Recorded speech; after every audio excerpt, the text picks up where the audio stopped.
Tu penses que ton feed, c'est toi qui le choisis? Spoiler, ce n'est pas si simple.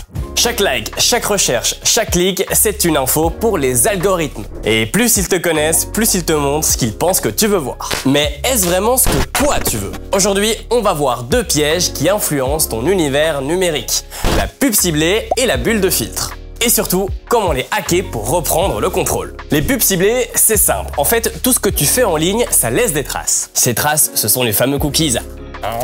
Ces infos servent à créer ton profil, ce que tu aimes, où tu es, ce que tu recherches. Résultat, tu reçois des pubs qui collent avec tes goûts ou avec ce que les marques veulent te vendre. Exemple, tu regardes une pub pour les baskets et là, bam, la minute qui suit, une pub pour les sneakers. Pratique, oui, mais aussi un moyen de te pousser à acheter sans t'en rendre compte, non? Avec les personnages que tu as découverts grâce au Pixel Mag, ça donnerait par exemple Clara, elle a 13 ans, elle adore les livres et les DIY et les citations inspirantes. Et bien du coup, elle reçoit des pubs pour des journaux intimes et des vidéos affirmations positives. Yassir, il a 14 ans, il est ultra fan de gaming et de sneakers. Et ben du coup, il reçoit des pubs pour des drops limités et des vidéos de gameplay rageux. Enfin, Inès, elle a 12 ans, elle suit beaucoup d'influenceuses beauté. Alors on va lui donner des suggestions de tutos make-up et des concours Insta.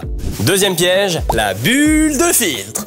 Les algorithmes ne se contentent pas juste des pubs, ils choisissent aussi les contenus que tu vois. Leur but, te garder le plus longtemps possible en ligne. En gros, ils te montrent toujours le même type de vidéos, de posts ou d'articles. Le problème, c'est que plus tu restes dans ta bulle, moins tu découvres de nouvelles idées. C'est comme si la cantine ne te servait plus qu'un seul plat parce que tu l'as aimé une fois. C'est super, mais bon, on finit par se lasser, hein. Et puis, ça nous prive de découvrir de nouvelles saveurs. Mamma mia! Mais donc quoi, ça veut dire qu'on peut plus rien faire? Mais bien sûr que si, voici ce qu'il faut retenir.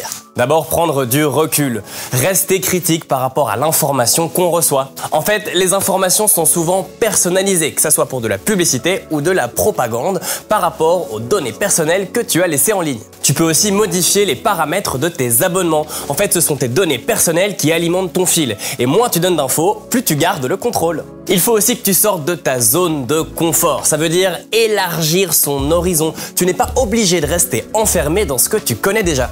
Grâce au Pixel Mag, tu as peut-être déjà testé les actions pour sortir de ta bulle avec le challenge 7 jours.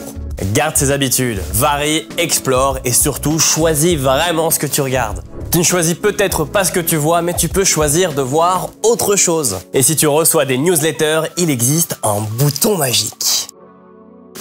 Se désabonner!